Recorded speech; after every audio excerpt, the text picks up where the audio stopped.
দেশের দুই ঐতিহাসিক ঈদগাহ দিনাজপুর গোরে শহীদ ময়দান ও কিশোরগঞ্জের শোলাকিয়া ঈদগাহে শান্তিপূর্ণ পরিবেশে অনুষ্ঠিত হয়েছে ঈদুল আজহার বৃহৎ জামাত। কোথাও অপ্রীতিকর ঘটনার খবর নেই।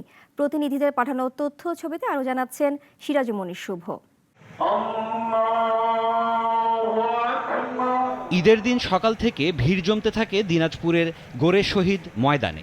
দক্ষিণ এশিয়ার সর্ববৃহৎ ঈদগাহ হিসেবে পরিচিত ২২ একরের এই ঈদগাহে একসঙ্গে লাখো মুসল্লি আদায় করেন ঈদুল আজহার নামাজ। সকাল 8:30টায় শুরু হয় জামাত। ইমামতি করেন মাওলানা মাহফুজুর রহমান। আল্লাহ পাককে রাজি খুশি করার জন্য এই ময়দানে আমি নামাজ পড়ার জন্য এসেছি। দিনাজপুর, ঠাকুরগাঁও, পঞ্চগড়, নীলফামারী সহ দেশের বিভিন্ন জেলা থেকে এখানে লোক আসছে নামাজ পড়ার জন্য। একটাই উদ্দেশ্য যে বড় মাঠে নামাজ পড়ার জন্য, বড় মাঠে নামাজ আদায়ের জন্য। আমার মা বাবার জন্য দোয়া করেছি, দেশের জন্য দোয়া করেছি, পরিবারের সকল সদস্যের জন্য দোয়া করছি, নিজের জন্য দোয়া করছি এবং আমাদের ভবিষ্যৎ প্রজন্মের দোয়া করছি। নামাজ শেষে মোনাজাতে দেশ ও জাতির মঙ্গল কামনার পাশাপাশি বিশেষ প্রার্থনা করা হয় ফিলিস্তিনি সহ যুদ্ধবিধ্বস্ত মুসলিম জনগণের জন্য। নিরাপত্তার এখানে কোনো রকমের কমতি ছিল না। 4 স্তর বিশিষ্ট নিরাপত্তার এখানে বলয় ছিল।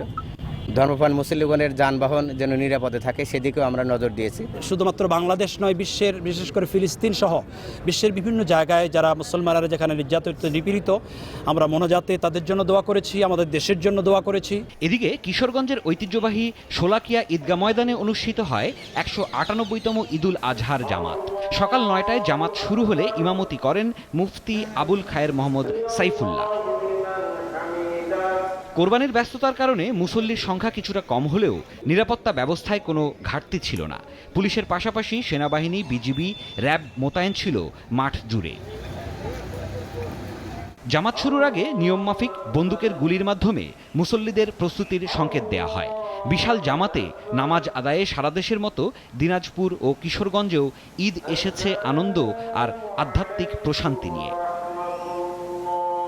সিরাজুমনির শুভ, নাগরিক। ওয়ালটন আবারও মিলিনিয়ার অফারে ওয়ালটন ফ্রিজ কিনে আপনিও হয়ে যেতে পারেন মিলিয়নিয়ার।